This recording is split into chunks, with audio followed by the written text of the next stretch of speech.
Onto US 101.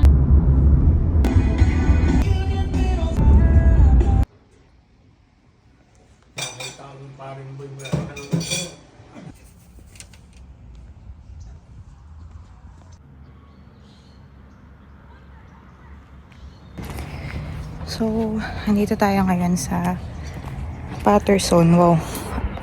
Yan, literal na Patterson. Nahihiya ako kahit walang tao sa mga tahimik na. Siya na sa mukha ako, hindi talaga ako nag-prepare ng mukha.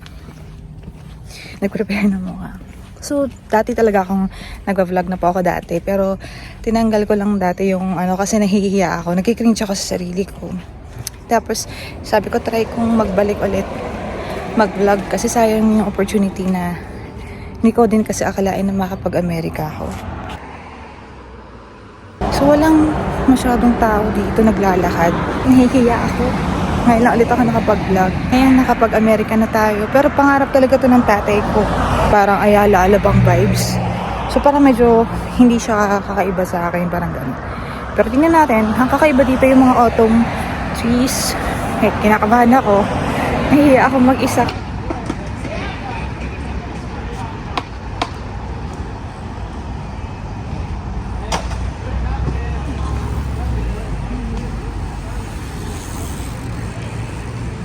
As of now ay 4:35 PM na. So here, may fitness court. Patterson, take the challenge. Ganito yung gagawin pala dito.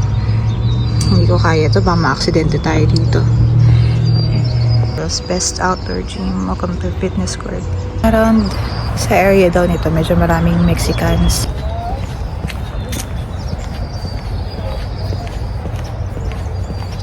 Nga pala guys, yung pumunta kami dito, for one person, naka 46,000 kami. So, gumamit nga pala kami ng trip.com. So, hindi pa ako sponsored, pero baka naman sa future, di ba? Baka maging ako, char. So, trip.com yung ginamit namin. Ang lamig, parang nilalamig na ako. Medyo, ayun nga. So, dito muna tayo sa parang gazebo type. Ay, parang nag-aano pala yung boses ko dito. So, dito may mga playground for the kids around the area. Ayun. So, labas ako kasi parang nag-e-echo yung sounds ko. So, siguro maganda yung ito yan. Ayun. So, parang siyang UP nga pala. Yung dito. Sabi ko is parang familiar yung lugar.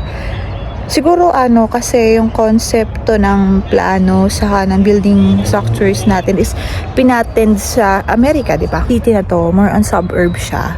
Pag dumating kami sa ibang area, iba na naman to. Bahay dito is yung pinakamataas na 2 stories, no? Papanood ko sa mga karton to eh. May pumpkin pa dun sa isang bahay. Hindi pa nawawala yung Halloween decorations. Ang cute na naabutan ko kahit paano. Hindi ko alam kung makikita eh. Ayan guys, so may Halloween pang natitira. Wala pang masyadong magarbong decorations dito. Wala pang katulad sa Pilipinas. Sa ngayon, kasi November 11 na ngayon. Ay, November 12, sorry. November 12 na pala kasi kahapon kami na nag-arrive dito. Hindi ako masyadong nakatulog sa aeroplano kasi puro foods. Yun yung natutuwa ako, puro foods sa PAL. Hello PAL, Philippine Airlines. First time ko rin po yun kasi more on Cebu Pacific ako mabiyahe po kami through Cebu Pacific, minsan sa Air Asia. Bahala na kayo kung sinong pwedeng mag-ano sa akin. Joke lang. Pansin ko, pag hindi ko to sinasadya rin. Napansin ko lang na pag nagta-travel ako around other countries, laging autumn season. Hindi ko alam kung ano meron sa autumn season. Bakit? Yun yung hindi ko naman sinasadya, pero doon ako natutuloy bumiyahe. Ewan ko.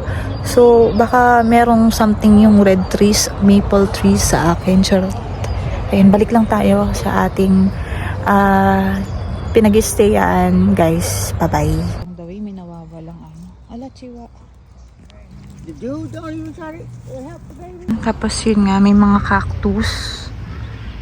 Siguro, sa area na to talaga yung mga ganito. Natural, ganun. Ay, ang ganda ng red leaves. Parang bihira ako makita ng red leaves tuwing autumn kasi laging pag nakakapunta ka sa Japan nga na autumn season, more on yellow talaga yung napapansin ko, nakikita ko. So minsan lang ako makita ng red leaves kaya tutuwa ako. Ang cute, meron pa akong nakita ulit na Halloween decoration, hindi pa rin tinatanggal. Ito guys, malapit na po tayo sa ating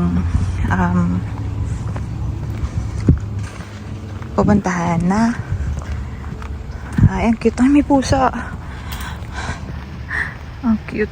Hindi ko alam kung galit ba siya or masama ng tingin niya sa akin. Pero bakit pa ganto-ganto lang yung mga pusa dito? Okay, ginajudge na ako. Sabi niya, oh my God, Filipino. Charot. Sabi niya, ibang kalahi to. Ayan. So, dito na po tayo titira. Ayan. So, may city to. May city nagtutowing. Ganun. And Meiji, sorry. Naalala ko yung Meiji Jingu Garden. Sorry na ko na. Ayan, dito na po tayo guys. Ayun lang guys.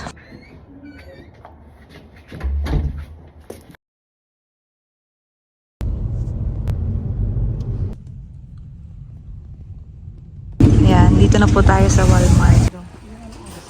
Pomegranate.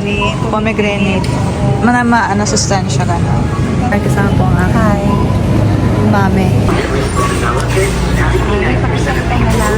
Parang SM Hypermarket. Ganun. Hindi pa tayo sa Walmart. Nagbablog din pala si Mami. Parang lang siya, ang tawag na Landers, saka yung... Hindi ko lang alam kung ako lang nakapansin, pero parang more on bigger size yung mga binibenta dito. Like this one. Kasi bakit? Parang ang laki ng version nila. So, ayun. Sasampulan ko kayo guys na kanyari chips okay, meron silang ganung version. Malaki. Parang ang lalaki lahat ng mga nila. Version nila. Chips okay nila. Saka iba-ibang flavors din. Yun nga guys. Saka isa pang napansin ko dito is parang sumisigaw-sigaw talaga yung mga pangalan nila. Parang sobrang laki. Sa atin kasi sakto lang. Ayan, andito yung mga cake section, dessert sections. So, ayan. Hanapin natin yung hanapin kung kaya yung hinahanap kong tinapay na nakain namin sa New World Resort.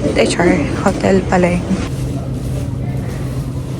Parang malapit dito yung nakain namin ni Mayros eh.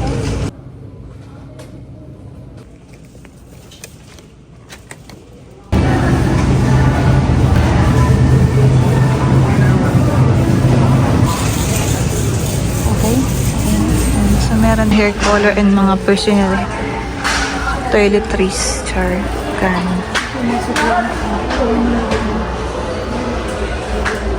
Nakakascalp? Soft definition. Yun, ang another thing na napansin ko dito, yung mga brands, compare sa napuntahan na natin na Thailand, Japan, and everything, Vietnam, everything, ganun. Ang mga brands dito is same lang halos sa atin, which is sample ng Tresemme, baka naman, charot. And yung iba, may iba din na ano, kunyari L'Oreal, meron dito.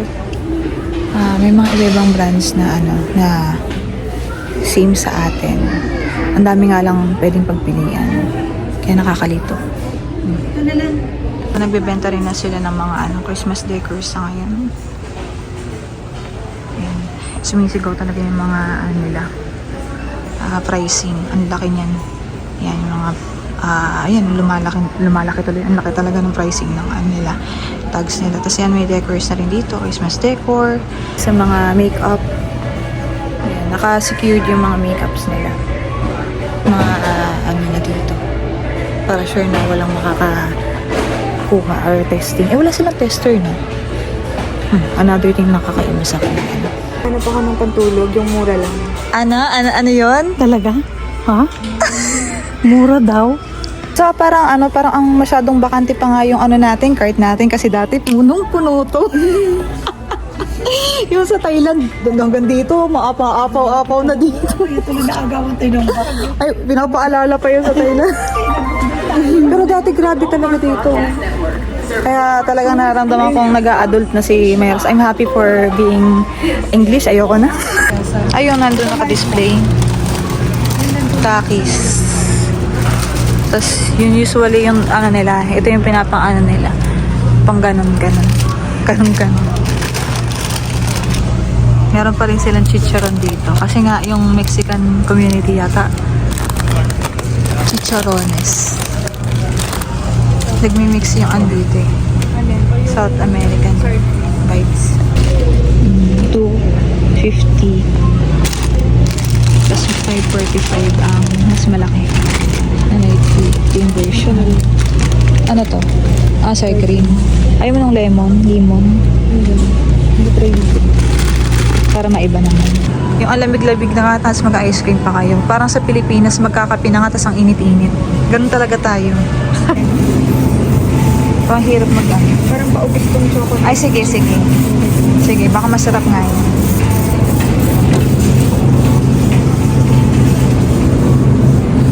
Chocolate chip. So, dito pala yun. Parang sa Japan din. Ikaw na yung bahalang maglagay sa sa plastic or ano ng mga produkto na to. Mga nabili mo. Ikaw na bahalang maglagay. Wala silang cashier dito.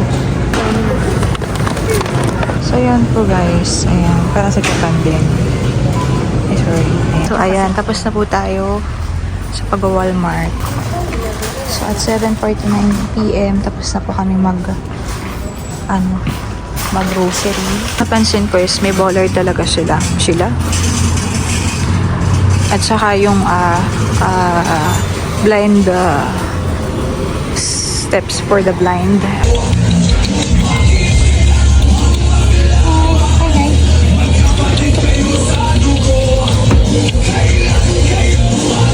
Kahit gutom na po eh, no? Hindi yun eh. Hindi ako sa siya, binigyan ng hapag. Wala bang tutulong sa akin dito? Ay, wala nang energy. Kala niya siya makulit eh. At makulit mo pala ito.